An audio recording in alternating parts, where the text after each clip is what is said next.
దారులన్నీ మూసుకుపోయి ఏం చేయాలో తెలియక, ఎలా చేయాలో తెలియక, ఎవరిని అడగాలో తెలియక బాధపడుతున్నావా?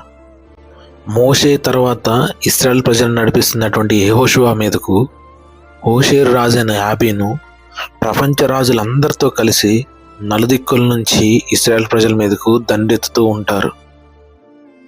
ఆ సమయంలో యెహోవా యెహోషువతో పలికిన మాట ఏంటో తెలుసా? భయపడకము, వారందరినీ రేపు ఈ టైంకి నీ చేతికి అప్పగిస్తాను.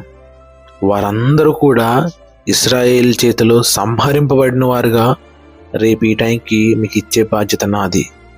భయపడకము అని దేవుడు సెలవిస్తూ ఉన్నాడు. కాబట్టి నువ్వు పరిస్థితులను చూడకు, ప్రభువును చూడు.